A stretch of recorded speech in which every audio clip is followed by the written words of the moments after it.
Olá, meus amigos, meus irmãos, sejam todos bem-vindos a mais uma edição do Evangelho no Lar, promovido pelo Grupo Espírita Garimpeiros da Luz, aqui em Natal, Rio Grande do Norte. É sempre com muita alegria que aqui retornamos para esse nosso encontro singelo, mas significativo, porque fazemos algumas reflexões em torno dos ensinamentos de Jesus, que são os ensinamentos que nos iluminam, que nos fortalecem, que nos ajudam a caminhar, muitas vezes percorrendo uma trajetória difícil.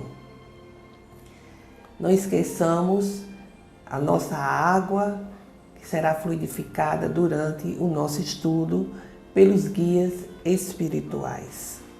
E vamos assim dar início com a nossa leitura preparatória. O livro é o livro Pão Nosso, que foi ditado pelo Espírito Emmanuel através da psicografia de Chico Xavier. A mensagem de hoje é a 127, a lei de retorno. E os que fizeram o bem sairão para a ressurreição da vida, e os que fizeram o mal para a ressurreição da condenação. São palavras de Jesus registradas pelo apóstolo João, no capítulo 5, versículo 29. Em raras passagens do Evangelho, a lei reencarnacionista permanece tão clara quanto aqui, em que o ensino do Mestre se reporta à ressurreição da condenação. Como entenderiam estas palavras os teólogos interessados na existência do inferno ardente e imperecível? As criaturas dedicadas ao bem encontrarão a fonte da vida banhando-se nas águas da morte corporal. Suas realizações do porvir seguem na ascensão justa em correspondência direta com o esforço perseverante que desenvolveram no rumo da espiritualidade santificadora. Todavia, os que se comprazem no mal cancelam as próprias possibilidades de ressurreição na luz. Cumpre-lhes a repetição do curso expiatório. É a volta à lição ou ao remédio. Não lhes surge diferente alternativa. A lei de retorno, pois, está contida amplamente nessa síntese de Jesus. Ressurreição é ressurgimento. E o sentido de renovação não se compadece com a teoria das penas eternas. Nas sentenças sumárias e definitivas, não há recurso salvador. Por intermédio da referência do Mestre, contudo, observamos que a providência divina é muito mais rica e magnânima que parece. Haverá ressurreição para todos, apenas com a diferença de que os bons tê-la-ão em vida nova e os maus em nova condenação, decorrente da criação responsável pelos mesmos. Ou seja, as boas ações, a transformação interior da criatura humana em busca do bem, do desenvolvimento do bem em sua vida, nos leva a ressurgir em situações abençoadas, enquanto que aqueles que permanecem na maldade, no erro, vão continuar na roda das vidas, das reencarnações amargas e dolorosas. Então, meus amigos, vamos agora fazer a nossa prece inicial. Vamos nos conectar com as esferas do bem. Senhor Jesus, Mestre de todas as horas da nossa vida, derramai vossas bênçãos sobre todos nós, nesse momento em que vamos fazer mais um estudo do vosso Evangelho de Luz. Abençoa-nos, amparando todos os participantes, todos os companheiros, para que tenham o entendimento, a compreensão do singelo estudo que aqui faremos. Fica conosco Jesus, agora e sempre. Que assim seja. Bem, meus amigos, nós estamos realizando o Evangelho a partir do livro de Joana de Ângeles, ditado a Divaldo Pereira Franco, Florações Evangélicas, porque cada capítulo, Joana de Ângeles faz uma reflexão em torno de uma passagem do Evangelho. Às vezes um parágrafo, um pequeno trecho, mas que ela desenvolve de uma maneira maravilhosa, como sempre. Então, hoje, nós vamos continuar no quinto capítulo, Bem-aventurados os aflitos. E iniciamos, da vez anterior, as instruções dos Espíritos. E hoje teremos o item 20, que é uma instrução elaborada por François Nicolas Madeleine, cardeal de Melun, em Paris. E é uma reflexão, uma instrução em torno da seguinte passagem: a felicidade não é deste mundo. É o item 20. A felicidade que não é deste mundo, que é uma passagem, uma assertiva, que nós encontramos no livro Eclesiastes. E por que a felicidade não é deste mundo? Se a Terra está no estado evolutivo, ainda de provas e de expiações, onde nós encontramos alegrias que se alternam com tristezas, sucesso e o fracasso, o amor e o ódio, lágrimas e dores, é evidente que não vamos desfrutar desta felicidade tão almejada, né? A criatura humana deseja essa felicidade porque sabe que foi criado por Deus para essa felicidade. O germe dessa felicidade, que decorre da perfeição moral e espiritual, está dentro de cada um de nós, certo?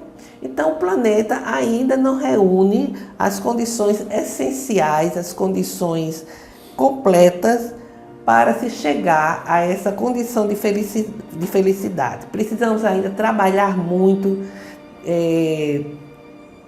desenvolver um grande esforço para suavizar os nossos males e alcançarmos a felicidade que nos é possível.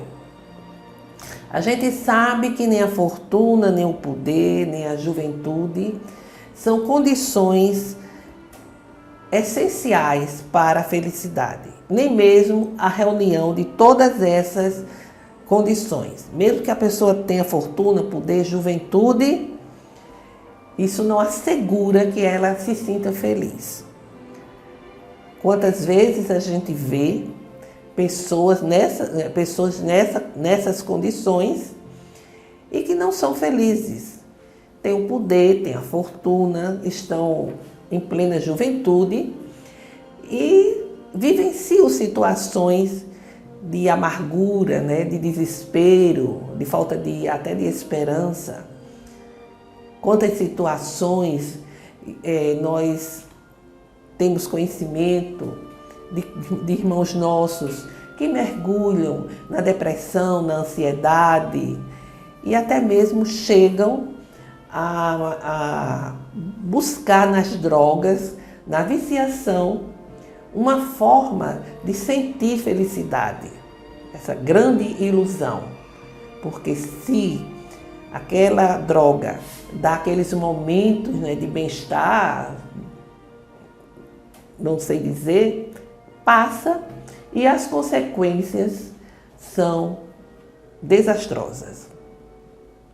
A mídia está aí relatando inúmeras ocorrências. E quantas vezes as pessoas buscam o suicídio. E por quê? Nossa, por quê? Uma pessoa tão linda, tão jovem, não lhe faltava nada. Faltava sim o entendimento da vida, do significado da vida. Faltava sim o preenchimento de um vazio existencial extremamente doloroso. Às vezes, até nós mesmos que temos esse conhecimento da doutrina espírita, vivenciamos esses momentos de tristeza, de melancolia, uma saudade que a gente não sabe do que, uma saudade de um tempo, de uma situação que a gente não entende por quê. Na verdade, entendemos, né? São as reminiscências das vidas passadas, com certeza. Então,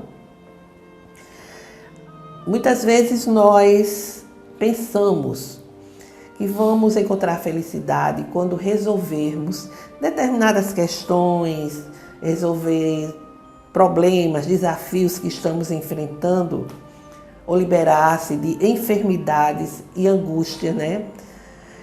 E, no entanto, tudo isso é utopia.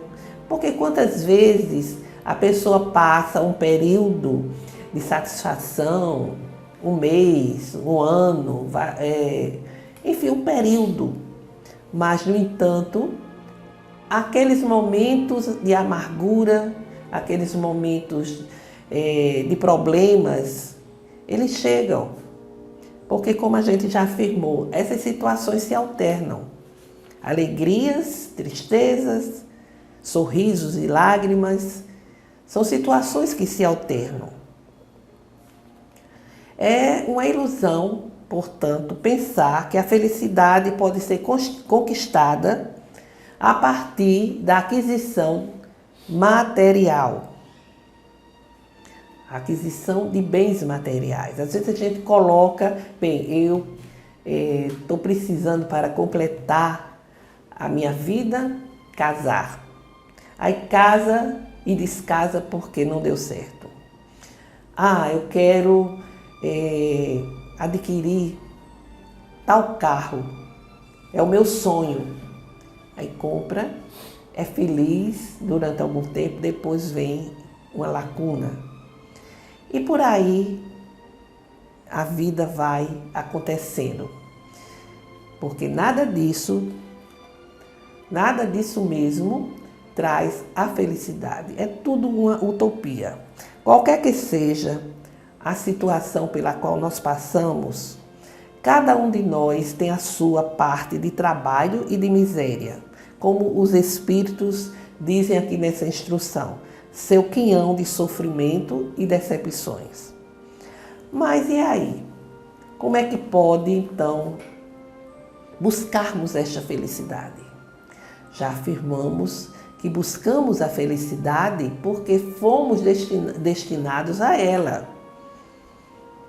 A ideia de unicidade da vida realmente dificulta muitos entendimentos em torno da vida. Nós sabemos que na nossa condição de espíritos imortais, nós fomos criados por Deus para realmente sermos felizes, atingirmos a perfeição relativa. Mas para alcançarmos essa situação, nós precisamos liberar de nós mesmos tudo aquilo que nos conduz à infelicidade. E o que é que nos conduz à infelicidade? São as nossas imperfeições morais. São as nossas inferioridades, porque são elas que nos levam a utilizar o nosso livre-arbítrio de uma forma muito equivocada. Por rebeldia, por desobediência às leis da vida, o que é que nós fazemos? Nós agimos com extremo egoísmo. Somos invejosos, orgulhosos, vaidosos. Desejamos o insucesso do outro. Arrogantes, prepotentes. Só sabemos fazer o bem em benefício de nós mesmos. Então são atitudes envolvidas por um sentimento denso e grosseiro gerado da nossa condição evolutiva. Então, as consequências são consequências danosas, que não vão permitir que se tenha essa sensação de felicidade, essa sensação de plenitude. E as pessoas que são realmente más? Há pessoas que gostam de fazer o mal, sentem prazer em fazer o mal. Se eu não sou feliz, se eu não tenho essa ou aquela condição, esse ou aquele bem, eu vou fazer de tudo para prejudicar o outro, para que o outro não tenha. Haroldo Dutra, em um dos seus relatos como juiz, ele disse que teve um caso, chegou para ele uma situação em que o cidadão tinha cometido 17 homicídios. 17 homicídios, coisa. E ele disse para Haroldo que gostava de matar. E aí? Essa pessoa teria salvação? E ele responde, claro. Porque o espírito cheio de maldade, que está habituado à maldade, que gosta dessa situação, um dia vai se cansar. Um dia a sua consciência vai levá-lo a refletir. E ele não vai fugir às leis divinas. A lei de causa e efeito, que estabelece que cada um tenha o livre-arbítrio de agir, mas, em consequência, vai ter os efeitos das suas atitudes, das suas ações. E é por isso que o processo reencarnatório existe, como tivemos a oportunidade de ver nas palavras de Jesus na leitura preparatória, os efeitos virão consequentemente. A semeadura é livre, mas a colheita é obrigatória. Então, o que fazer? Nós que somos espíritos da terceira ordem, que estamos ainda vinculados a um planeta de provas e de expiações, que luta para alcançar a regeneração, o que fazer? O que podemos definir, se é que podemos, a felicidade? Porque a felicidade pode ter uma ótica para uma pessoa totalmente diferente da ótica de uma segunda pessoa. Mas segundo a espiritualidade, nessa condição em que nós nos encontramos, a felicidade é uma construção interior. Não é ausência de problemas e nem de sofrimento. Mas é a maneira como nós encaramos todo tipo de problemática. A maneira como nós vamos administrar a própria vida. A visão que se tem de todos os desafios. Encarando esses desafios, a própria dor, como sendo uma necessidade em nosso fortalecimento espiritual, em nosso crescimento como seres imortais. Se tudo que nos acontece tem uma razão de ser, há aflições, como já vimos aqui anteriormente, que decorrem de vidas passadas. As causas são causas anteriores, causas que estão na nossa forma de agir lá no passado. Os erros, às vezes os crimes, o desrespeito às leis divinas. Mas há aquelas aflições que são geradas no hoje, pela nossa invigilância, pela nossa irresponsabilidade. Por exemplo, todo mundo deseja saúde, mas abusamos do nosso corpo, que é o santuário da vida, onde o espírito encontra-se reencarnado. Aí a gente abusa na bebida, na gula, nos vícios e adoecemos. Vamos passar por situações terríveis, às vezes doenças incuráveis, pelo menos na presente conjuntura. Enfim, tudo decorre das nossas decisões, das nossas realizações, do nosso afastamento de Deus, porque quando nos afastamos do bem, nos afastamos de Jesus e nos afastamos do Pai. Então, meus amigos, a felicidade é um estado de espírito. À medida em que nós vamos nos livrando de tudo aquilo que nos deixa escravizados às viciações. Tudo aquilo que nos serve de entrave aos valores imortais da alma. Porque precisamos avançar para alcançarmos mundos mais elevados, onde será possível aí realmente desfrutar das verdadeiras alegrias. Isso é de uma coerência, muito grande. Então são reflexões que nós precisamos ter conosco para que venhamos a desenvolver todo um esforço para vencermos a nós mesmos à medida em que vamos vencendo as nossas más inclinações. Então, essa é a reflexão de hoje e vamos então fazer agora as nossas vibrações.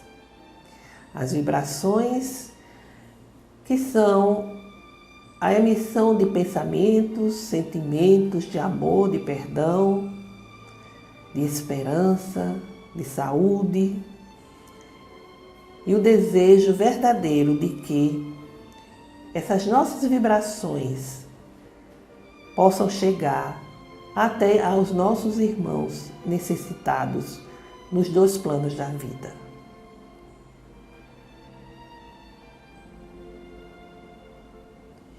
Senhor Deus Criador, aqui estamos rogando singelamente pela paz entre as nações, pelo entendimento entre os governantes, nesse momento sangrento de lutas, de guerras entre povos irmãos, assim como rogamos pela paz em nosso país, que vivencia conflitos também sangrentos nos mais diversos lugares do nosso país.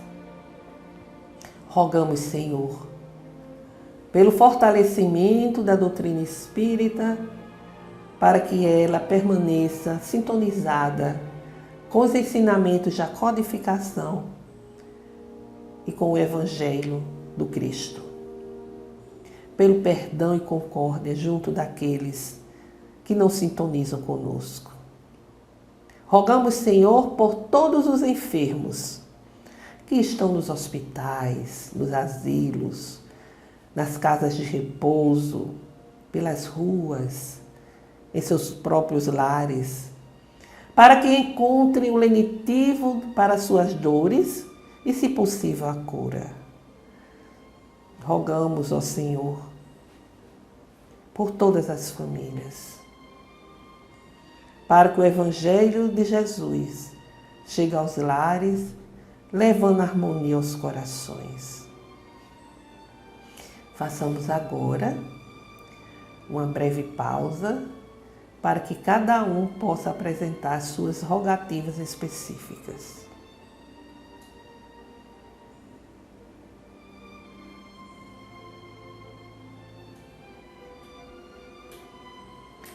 Recebei, Senhor nosso Deus, as nossas rogativas e derramai a vossa graça sobre todos nós, para que venhamos a encontrar forças necessárias para o enfrentamento de tantos desafios que a vida terrena nos apresenta. E nesse momento tão difícil pelo qual o mundo passa, de guerras no Oriente Médio, ameaça de uma guerra maior, assim como aquelas outras guerras, conflitos na África que não param, que não cessam.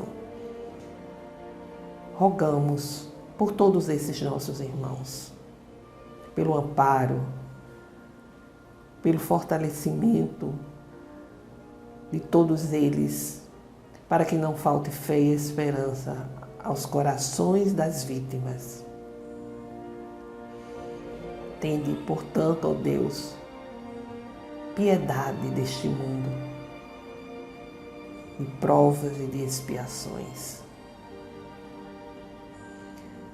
Pai nosso que estais em toda parte, glorificado e santificado seja o vosso nome, no louvor de todas as criaturas, vindo a cada um de nós o vosso reino de amor e sabedoria, para que seja feita a vossa vontade acima dos nossos desejos, aqui na terra e em todos os ciclos espirituais. O pão do corpo, o pão do espírito, dai-nos hoje. Perdoai, Senhor, as nossas dívidas, ensinando-nos a perdoar os nossos devedores com esquecimento de todo o mal, não permitindo que venhamos a cair nas tentações das nossas próprias inferioridades, livrando-nos da maldade que ainda existe em nós mesmos, para que não venhamos a entrar em sintonia com outras mentes enfermiças. Pois só assim reinará a paz no entendimento e o amor na caridade, hoje, amanhã e sempre. Que assim seja. Com esta prece, meus amigos, meus irmãos, encerramos o Evangelho de hoje, desejando a todos uma semana de saúde, paz e harmonia. Até breve.